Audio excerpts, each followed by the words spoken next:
While Moshe was on Har Sinai during the first 40 days following Matan Torah, he is informed by God that the people had created a golden calf, an Egel Masecha, as a physical representation of HaKadosh Baruch Hu and in violation of the second of the Aseret HaDibrot.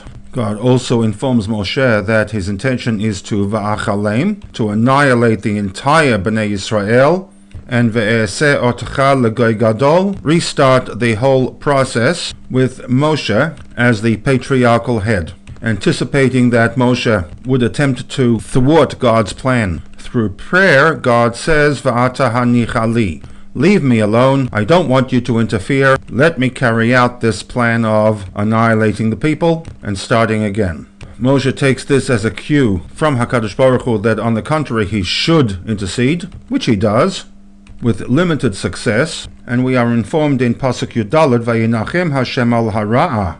God reverses the decree of annihilation, referred to as the Ra'ah, Asher diber la'asot le'amo, that he had spoken about, and which was his original intent. Moshe returns, and as he reaches the foot of the mountain, seeing the people joyously dancing around the Egel, he smashes the Luchot.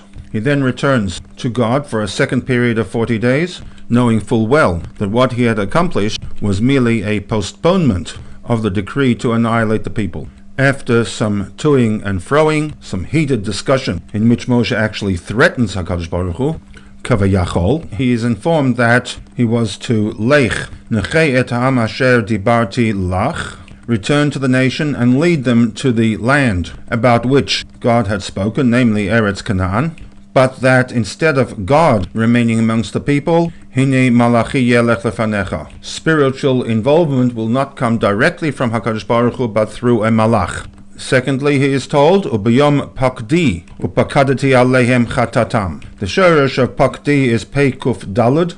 There are a number of linked translations to this shoresh, remembering, recalling in terms of punishment. We've had this in the Aseret HaDibrot, Poked Avon Avot. God remembers the sins of the parents and transfers the punishment to the children and grandchildren. God is informing Moshe that Ubiyom Pakti, that whenever I need to punish the people from here on for any future rejections of my authority, Upakadati Alehem Chatatam, I will also recall and punish them for their sin of worshipping the Egel HaZahav. So with God reversing his original plan, he only reversed it in terms of immediate annihilation, and that the sin of the Egel HaZahav was to be spread over tens, hundreds, thousands of generations, so that every time God needs to punish, a small portion of that punishment is linked to the Egel HaZahav of the past. Quite possibly this is where they can trace the principle of original sin that underpins much of Orthodox Christian theology.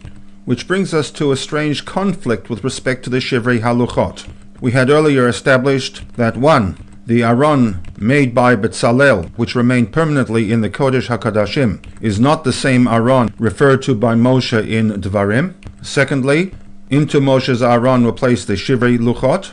Thirdly, Moshe's Aron went out with the people and provided physical, spiritual, symbolic support in their wars with the Canaanite nations. And fourthly, we established that soldiers fighting in a war needed to be free from davar ra, from all manner of sin. Yet we are told that into battle they brought the SHIVRAI LOOCHOT, an object that was a perpetual reminder of the sin of the Egel HaZahav, the antithesis of Nishmartim B'Kol Davar Ra. Conclusion to be drawn from this is that there are two aspects with respect to the smashing of the Luchot. One aspect is Ubayom Pokdi Upakatati Alehem Avon Chatatam, a perpetual reminder of past sins. A second aspect, which, as embedded into Devarim Perek 10, and as understood by the Yerushalmi, that Lelamdecha, the link between the smashing of the Luchot and the placement of an event 40 years later, the death of Aharon, comes to inform us that Shemitatan Shel Tzadikim Kasher Lifnei HaKadosh Baruch Hu Keshibur Luchot. The death of the Tzadik is Kasher Lifnei HaKadosh Baruch Hu, as the smashing of the Luchot. And from here we begin an exploration of the positive aspects that are embedded with the SHIVRAI LOOCHOT.